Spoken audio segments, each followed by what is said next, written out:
Hi, നമ്മൾ ഇന്ന് review ചെയ്യാൻ പോകുന്നത് ജനൌഷധിയുടെ റീസെന്റ് ലോഞ്ച് ചെയ്തിട്ടുള്ള 1% സാലിസിലിക് ആസിഡ് ഫേസ് വാഷ് ആണ്.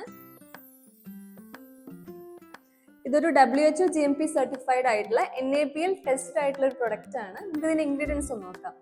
ഇൻഗ്രീഡിയൻസ് വരുന്നത് salicylic acid, glycerin and gel base ആണ്. ഇതിന്റെ പ്രൈസ് വരുന്നത് 60 ml 47 rupees ആണ്. അപ്പൊ നമുക്ക് ഇതിന്റെ pH ഒന്ന് ടെസ്റ്റ് ചെയ്ത് നോക്കാം.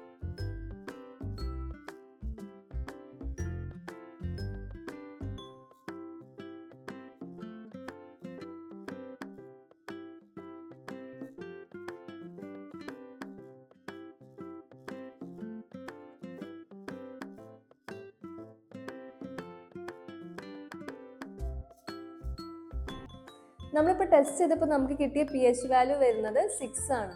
ഒരു എഫക്റ്റീവ് സാലിസിലിക് ആസിഡ് ബേസ്ഡ് ആയിട്ടുള്ള ഫേസ് വാഷിന്റെ pH റേഞ്ച് വരുന്നത് 3 to 4 ഇടയ്ക്കാണ്. അപ്പോൾ 6 ആണ് pH വാല്യൂ എന്ന് പറഞ്ഞാൽ അതിന് അർത്ഥം വരുന്നത് അതൊരു സ്ട്രോങ്ങർ എക്സ്ഫോളിയേറ്റിംഗ് ഏജന്റ് അല്ല, അതായത് മൈൽഡർ ഫോം ഓഫ് ആക്നെ ഉള്ള ആൾക്കാർക്കും ഓയിലി സ്കിൻ ഉള്ള ആൾക്കാർക്കും അതുപോലെ ബിഗിനേഴ്സിനൊക്കെ സേഫ് ആയിട്ട് യൂസ് ചെയ്യാൻ പറ്റിയ ഒരു ഫേസ് വാഷ് ആണ്. പക്ഷെ സിസ്റ്റിക് ആക്നെ വൾഗാരിസ് പോലുള്ള നല്ല സ്ട്രോങ് ആയിട്ടുള്ള സിവിയർ കേസസിൽ ഇത് അത്ര എഫക്റ്റീവ് അല്ല. എങ്കിലും ഈ പ്രൈസ് റേഞ്ചിൽ മൈൽഡായിട്ട് യൂസ് ചെയ്യാൻ പറ്റിയ ഒരു വർത്ത് പ്രൊഡക്റ്റ് ആണിത്.